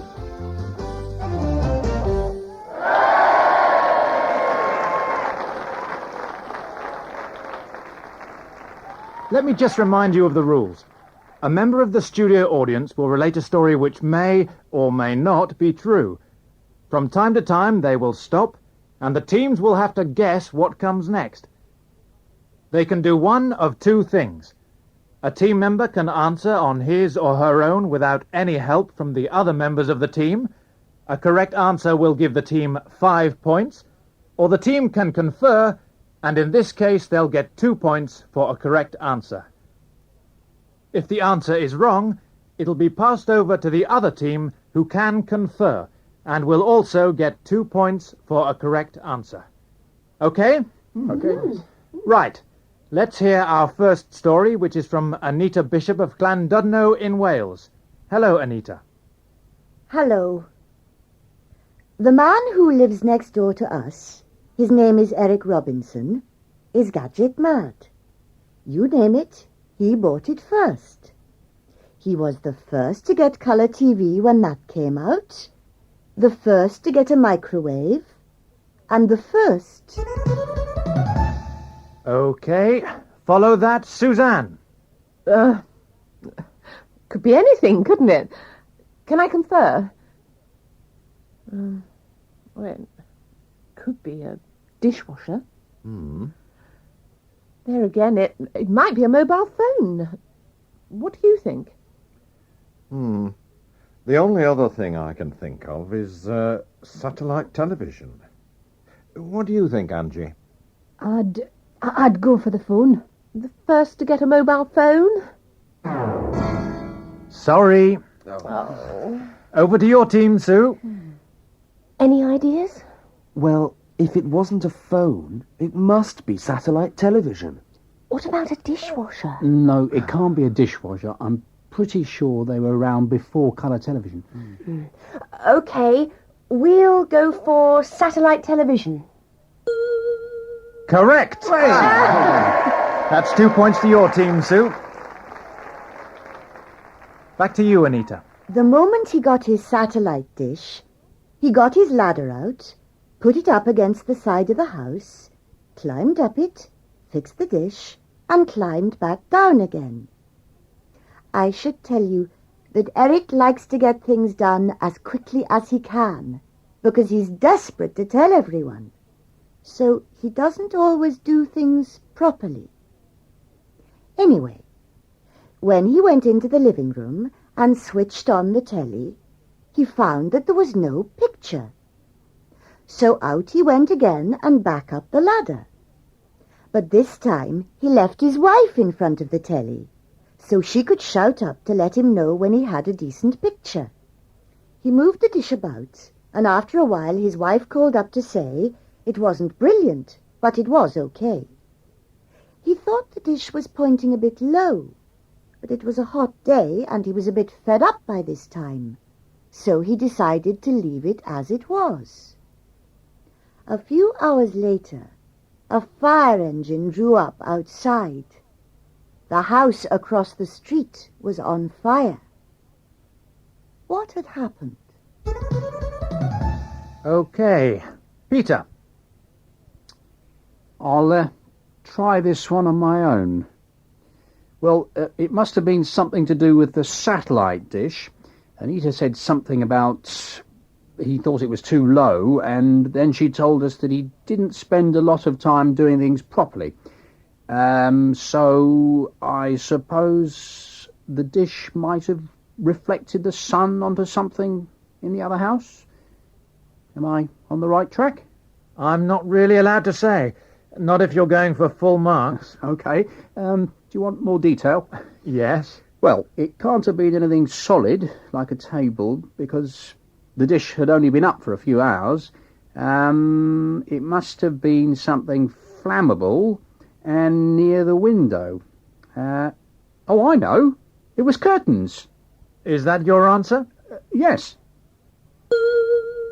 Well done. Oh. It was net curtains at the window. So, at the halfway stage, Nigel's team has no points, and Sue's team has 7.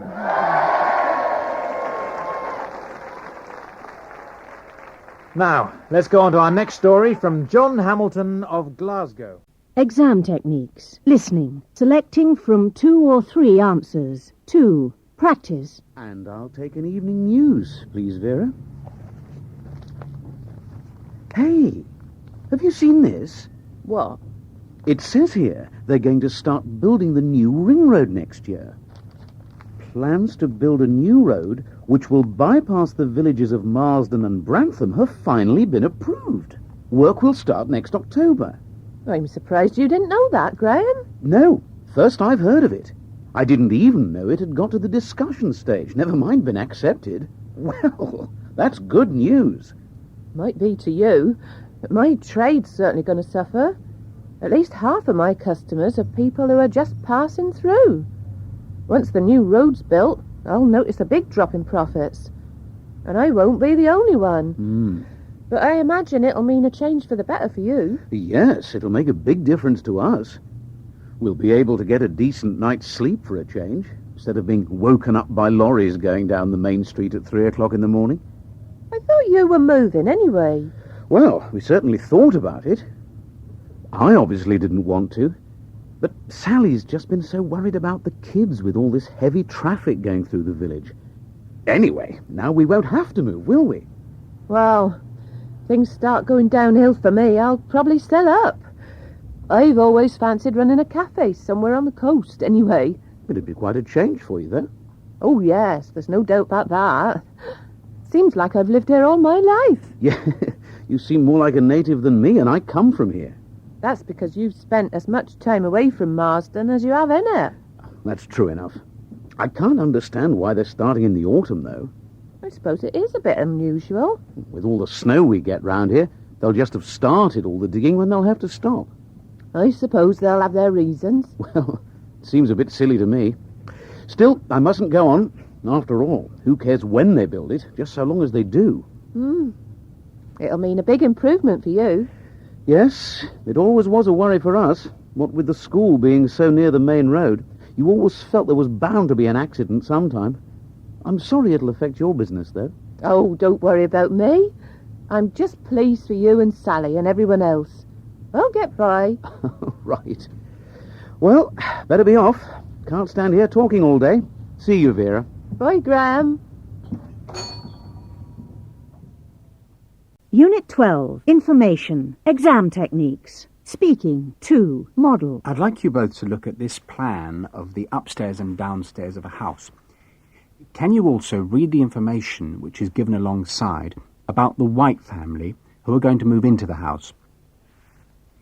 What I'd like you to do is to talk together and decide which you think would be the best bedroom for each member of the family.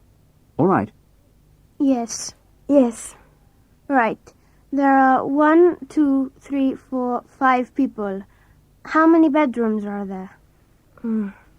4. But Mr. and Mrs. White are married, so they would probably share a bedroom. Yes. I suppose they should have the biggest bedroom because there are 2 of them. What do you think? Yes. It's probably their house too. So shall we say bedroom 1 for Mr. and Mrs. White? Yes. Now, what about Mrs. Black? It says that she's old and she can't walk very well. So I don't think it would be a good idea to put her upstairs. Do you? No. Bedroom 4 would be a good one for her. And there's a toilet downstairs too. Yes, and it looks onto the garden, so it would probably be a bit quieter. It says she's a light sleeper. Okay, bedroom 4 for Mrs. Black. What about James and Angela? It says she's quiet and studious, so she probably needs a quiet room to work in. Bedroom 3 is quieter than 2. 2 looks onto the road, and it's a main road, so there's probably quite a lot of traffic. It would probably be quite noisy. So we'd suggest 2 for Angela and 3 for James? The only problem is, if he plays loud music, it would disturb his sister. He can wear headphones. Have you finished? Yes. That's fine. Thank you. 5. Model. Now, I'm going to ask you 1 or 2 questions, and I'd like you to answer as fully as you can. We'll start with you, Chantal. How important do you think it is for young people to have their own bedroom? I think it's very important. Your bedroom isn't only where you sleep, it's where you study too. You need somewhere quiet to study, and if there's someone else there, maybe they want to do something else and it's difficult. Yes, I agree. I have to share my bedroom with my younger sister. Oh, she's only 12, and it's difficult. But also you need somewhere private. Sometimes you want to be alone. Sometimes you need to be alone. You need your own room. Monique, you said it was difficult to share with your sister. Can you explain why? Yes. She has to go to bed earlier than me, at 9 o'clock. So I can't make a noise after that because she's asleep. So I have to do my homework in the kitchen, and it's not so good. Why not? Because it's next to the living room, and I can hear the television, and I can't concentrate. And if I ask my father to turn it down, he gets angry and... 2. Comprehension. A. Well, and here we are again, and have those pencils and paper ready to jot down the details of Bonfire Night celebrations in your area. And we start off with one at the Green Man pub in Stanway, and that's on tonight. It starts at 9 p.m, and there's no charge to its customers, so get along there tonight and start the celebrations early. And tomorrow night we have those traditional 5th of November celebrations at St Mary's Hospital in the Castle Park. The St Mary's do starts at 7:30, and the gates open half an hour earlier at 7 o'clock. Tickets are $3.50 for adults and £1 for children and pensioners, and that includes a soft drink of your choice and a baked potato. Can't be bad. And finally, we have the charity firework display in the Castle Park. This proved so popular last year that they've decided to have 2 displays this year. The first one will be at 6 o'clock for the kiddies, and there'll be another one later on for those who just can't get along to the first one. And that'll be at 9:30. Tickets can be bought in advance, and the price is $3.75 for adults and $1.25 for children. And that includes a hot dog or hamburger. And remember, all proceeds go to charity, so you can really enjoy yourself and help someone in need at the same time. Now over to Bob Wilson to bring you up to date on the latest traffic news.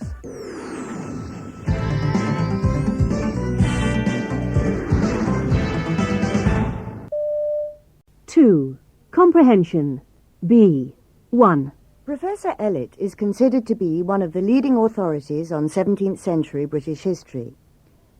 Professor, tomorrow, November the 5th, children all over the country will be putting their guys on top of their bonfires, and yet in your book, Guy Fawkes and the Gunpowder Plot, you say that it was not Guy Fawkes who masterminded the plot to blow up the Parliament in 1605. So, why do we give him so much importance? Well, although Guy Fawkes is believed by the man in the street to have been the brains behind the plot, historians know that the plot was in fact hatched by Thomas Winter and Robert Catesby. 2. Now, there are going to be a lot of people there, so I want you to stick together. Charlotte, you can hold Jamie's hand. Alex, I don't want you wandering off. If you meet any of your friends, for goodness sake, don't start talking to them. You'll only get left behind. But, look, if we do get separated, then just head for that big white tent over there. Do you see it? There's an ambulance outside. Yes? Give them your name and they'll put it out over the tannoy. And I'll come and get you, okay? Is that clear? Now, there are going to be a lot of people there, so I want you to stick together. Charlotte, you can hold Jamie's hand. Alex, I don't want you wandering off. If you meet any of your friends, for goodness sake, don't start talking to them. You'll only get left behind. But, look, if we do get separated, then just head for that big white tent over there. Do you see it? There's an ambulance outside. Yes? Give them your name and they'll put it out over the tannoy. And I'll come and get you, okay? Is that clear? 3. There's not really all that much to report. More near misses than actual accidents. Someone threw petrol on the bonfire because it wouldn't light, but he was unhurt. They had to send for the fire brigade because the wind got up a bit and some sparks set fire to the grass. But they managed to put that out before the fire engines arrived. Apart from that, not a lot. 1 or 2 minor injuries, but nothing serious. A good turnout, too. The organisers say they've made over £1,000. Anyway, do you want me to write it up, or will you do it? It's not really worth a long article unless you can think of a good angle. All right. I'll see to it when I get back then. 4. I don't know why they can't have it somewhere else. This is the 3rd year in a row that they've had it there. Honestly, you'd think they'd have some consideration. Yes, it must be a bit noisy. Oh, it's not really the noise that I mind.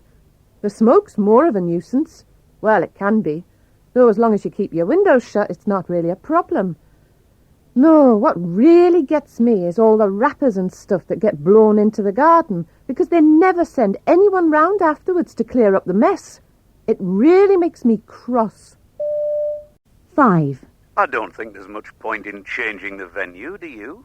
We didn't have too many complaints last year, and it's a nice clear area, lots of space. But I think we need to do something about the food. Some people said there wasn't much choice. It might be nice to have a fish and chip van there, as well as the burger vans. What do you think? Maybe some people would be interested in doing sandwiches or something vegetarian as well. Anyway, I'll leave you in charge of that. Frank Forsyth says his brother-in-law might be able to get a discount on the fireworks. If that's the case, we'll buy direct from him. Unit 13. Skills and abilities. 2. Comprehension. 1. You are going to hear part of an interview. Why does the speaker think the actor is so popular? A. Because he is very attractive. B. Because he is a very good actor. C. Because of the parts he plays. Yes, he is one of the big box office draws. They make millions of dollars out of his films, so he's obviously popular. I think it's more to do with the image he puts across than anything else. He always plays the part of a hard, tough macho man, and I suppose he appeals to young people, particularly boys, for that reason. I mean, he's quite nice to look at if you like men with muscles, which not everyone does, of course. But you wouldn't exactly call him a brilliant actor, would you? So I suppose it must be that. 2. Listen to this woman speaking to a friend. What does she want him to do? A. Get her a part in a film. B. Arrange a meeting with the director. C. Introduce her to an actor. I don't see what the problem is. Can't you just say you're a friend of the director's? I mean, you are anyway. That won't make any difference. It doesn't really have anything to do with him. Well, don't you know Thingy? What's his name? The main actor? Steve Andrew. Yes. But I can hardly bother him with this, can I? Well, can't you do something? I'd be ideal. After all, I'm tall and blonde. You said that was what they were looking for. It's not as if I need loads of experience to be an extra, is it? 3. You will hear someone talking about a new film. What was his opinion of it? A. He thought it was too long. B. He thought it was excellent. C. He thought parts of it were good. I wouldn't say it was his best film, but it was a lot better than his last one, that's for sure. That was far too long. They could have cut it by at least 30 minutes. But the bit where he arranges to meet the girl and there's that incredible mix-up was well done. And the scene with his father at the end. Yeah, it was a pleasant way to spend an afternoon. 4. Listen to this man phoning a box office. What does he want the woman in the box office to do? A. Change his tickets. B. Change his seats. C. Refund his money. No, I know you can't give me my money back. That's not why I'm ringing. I just want to know if it's possible to come another day instead. Yes, I understand that, but surely you can sell these tickets and give me some others. No, that doesn't matter. That would be fine, actually. The seats aren't too near the front, are they? Row M. No, that'll be fine. Well, thanks a lot. That's great. I'll pick them up tomorrow. 5. Some people are discussing plans for an old cinema. What does the speaker want to do? A. Knock it down and build a new one. B. Make alterations and modernize it. C. Turn it into a conference hall. Well, personally, I think making it into a conference hall would be too expensive. I agree with John's idea of dividing it up into 4 or 5 smaller cinemas. And I also think we should seriously consider lowering the original ceiling. We'd save a lot on heating costs, and it should improve the sound quality as well. Obviously, we'll have to replace the seats too. 6. You are going to hear part of a telephone conversation. What has the man's son done? A. Forgotten to buy some tickets. B. Lost some tickets. C.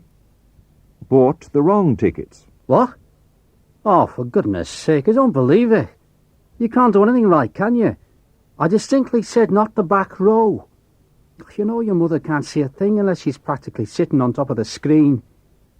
Well, you'll just have to phone up the box office and get it sorted out, won't you?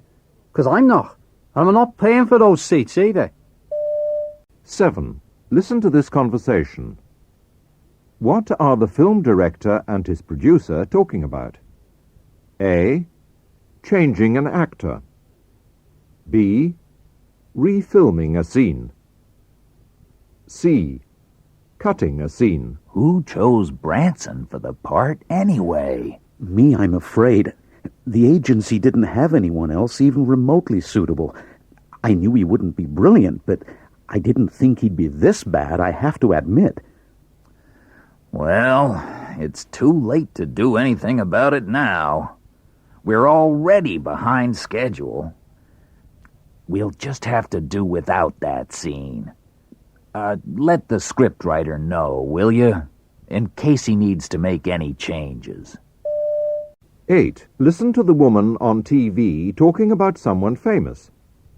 How does the woman know her? A. They went to the same secondary school. B. They went to the same university. C. They went to the same drama school. It was an all-girls secondary school, and it was very much geared towards preparing pupils for university. So when Mary said she wanted to go to drama school to study acting, instead of taking up her university place, the headmistress wasn't at all pleased. It didn't really fit in with the image of the school. We were all quite envious of her. It sounded much more glamorous than what we were going to do. Grammar and practice. Question tag. A. That was the one with Jack Lemmon, wasn't it? He's got a really good sense of humour too, hasn't he? B. A. You couldn't lend me a £5, could you? B. It isn't 3 o'clock already, is it? C. He'll never pass his exams, will he? D. You can come tomorrow, can't you? E. Let's have a break, shall we? F. You know Jane, don't you? D. 1. You won't forget.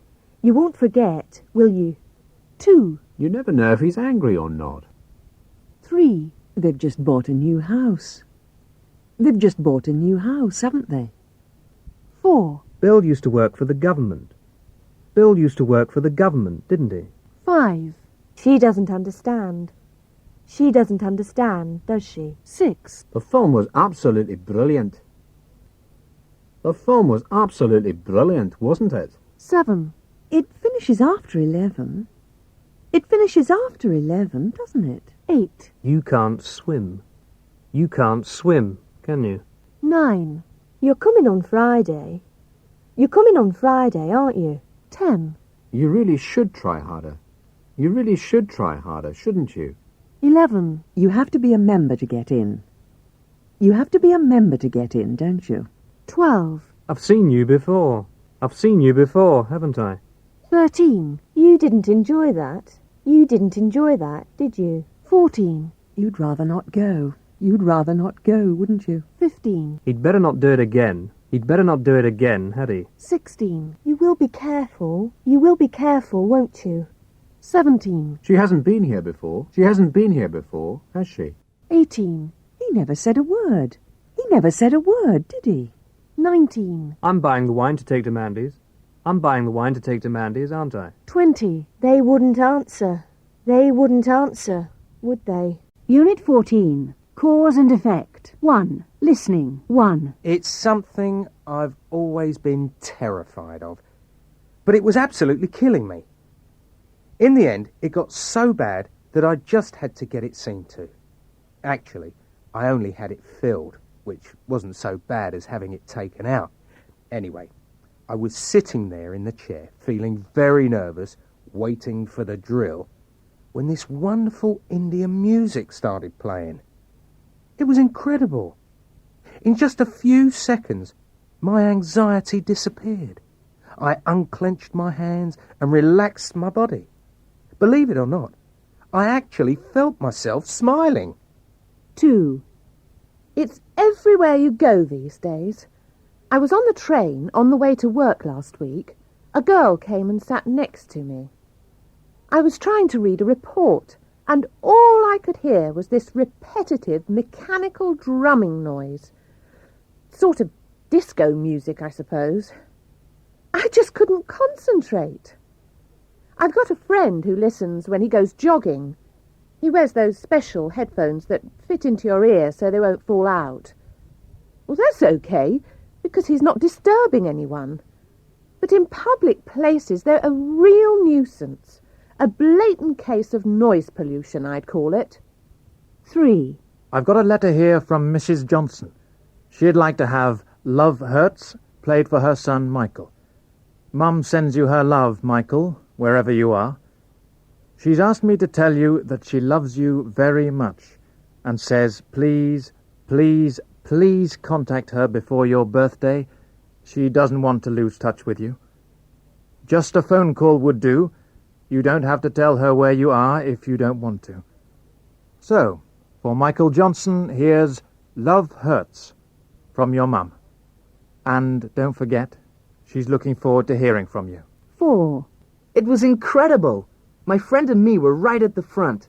We were in the most expensive seats, but even there it was almost impossible to hear anything. As soon as they came on and started playing, everyone went mad. You could just about hear the bass and the drums from time to time, but the words were completely inaudible. We could see their mouths opening and closing, but nothing seemed to come out. Even so, it was one of the most exciting nights of my life. 5. It's just incredible. You just have to hear a certain sound or catch a whiff of a particular smell, and everything comes flooding back. I mean, I can remember exactly where I was when I heard Madonna's first hit. It was a winter evening. I was in my mother's kitchen making myself a cheese sandwich. I only have to hear that first guitar chord, and I'm back in my mum's kitchen. It's like the smell of suntan lotion. It always takes me straight back to a holiday I spent in Spain when I was 4 years old. 6. I remember seeing someone in a French group playing one, and I thought I'd like to do that. It took me a few months to save enough money for a decent one. After that, I became completely obsessed. I practiced several hours a day, every day. I can't even read music, but I listened to records and tried things out for myself. No one told me how to play properly. I never had any formal lessons. I just picked it up. People seem to enjoy what I do. In the end, that's all that matters. 7. It has to be jazz. All kinds, traditional, modern. I don't know exactly what it is about it. It's not only the music itself. It's the atmosphere of the clubs. The people you meet at concerts, everything about it. I like other kinds as well. Blues, folk, classical even. Though I have to say I'm not that keen on pop or rock.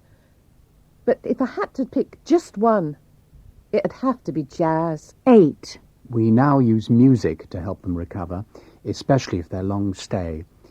Experimenting with different kinds of music, we've found that certain sounds have the power to change moods and emotional states for the better.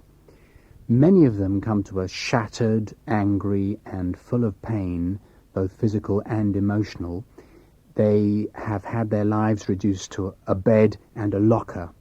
We work to bring peace of mind to both their body and mind. 2. Comprehension. 1. What situation is the speaker describing? A. Going to the doctor's. B. Going to the dentist's. C. Going to a concert. It's something I've always been terrified of, but it was absolutely killing me. In the end, it got so bad that I just had to get it seen to. Actually, I only had it filled, which wasn't so bad as having it taken out. Anyway, I was sitting there in the chair, feeling very nervous, waiting for the drill, when this wonderful Indian music started playing.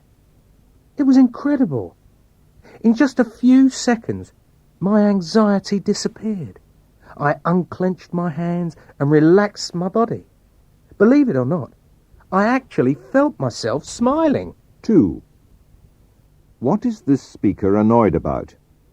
A. The use of personal stereos in public. B. A particular kind of music. C. All kinds of noise pollution. It's everywhere you go these days. I was on the train on the way to work last week. A girl came and sat next to me. I was trying to read a report, and all I could hear was this repetitive, mechanical drumming noise. Sort of disco music, I suppose. I just couldn't concentrate. I've got a friend who listens when he goes jogging. He wears those special headphones that fit into your ear so they won't fall out. Well, that's okay, because he's not disturbing anyone. But in public places, they're a real nuisance. A blatant case of noise pollution, I'd call it. 3. Why does Mrs. Johnson want the DJ to play Love Hurts on the radio? A. Because she wants to get in touch with her son. B. Because it's her son's birthday. C. Because it's her son's favourite record. I've got a letter here from Mrs. Johnson. She'd like to have Love Hurts played for her son, Michael. Mum sends you her love, Michael, wherever you are. She's asked me to tell you that she loves you very much and says, please, please, please contact her before your birthday. She doesn't want to lose touch with you. Just a phone call would do. You don't have to tell her where you are if you don't want to. So, for Michael Johnson, here's Love Hurts from your mum. And don't forget, she's looking forward to hearing from you. 4. What kind of event is the speaker describing? A. An opera. B. The film version of a musical. C. A rock concert. It was incredible. My friend and me were right at the front. We were in the most expensive seats, but even there it was almost impossible to hear anything. As soon as they came on and started playing, everyone went mad. You could just about hear the bass and the drums from time to time, but the words were completely inaudible. We could see their mouths opening and closing, but nothing seemed to come out. Even so, it was one of the most exciting nights of my life. 5. What is the speaker's main subject? A. A particular pop song. B. The way memories come back. C. A situation in her past. It's just incredible. You just have to hear a certain sound or catch a whiff of a particular smell, and everything comes flooding back. I mean, I can remember exactly where I was when I heard Madonna's first hit. It was a winter evening. I was in my mother's kitchen making myself a cheese sandwich. I only have to hear that first guitar chord and I'm back in my mum's kitchen. It's like the smell of suntan lotion. It always takes me straight back to a holiday I spent in Spain when I was 4 years old. 6. What is this musician talking about? A. How he learnt to play his instrument. B. How he was taught to play his instrument. C. How he learnt to read music. I remember seeing someone in a French group playing one, and I thought I'd like to do that. It took me a few months to save enough money for a decent one. After that, I became completely obsessed. I practiced several hours a day, every day. I can't even read music, but I listened to records and tried things out for myself. No one told me how to play properly. I never had any formal lessons, I just picked it up. People seem to enjoy what I do. In the end, that's all that matters. 7. Which question is the speaker answering? A. What kinds of music do you enjoy? B. What is your favorite kind of music? C. Where do you go to listen to music? It has to be jazz. All kinds, traditional, modern. I don't know exactly what it is about it. It's not only the music itself. It's the atmosphere of the clubs, the people you meet at concerts, everything about it. I like other kinds as well. Blues, folk, classical even. Though I have to say I'm not that keen on pop or rock. But if I had to pick just one, it'd have to be jazz. 8. Who is the speaker? A. A teacher. B. A musician. C. A doctor. We now use music to help them recover, especially if they're long stay. Experimenting with different kinds of music, we've found that certain sounds have the power to change moods and emotional states for the better. Many of them come to us shattered, angry, and full of pain, both physical and emotional. They have had their lives reduced to a bed and a locker. We work to bring peace of mind to both their body and mind.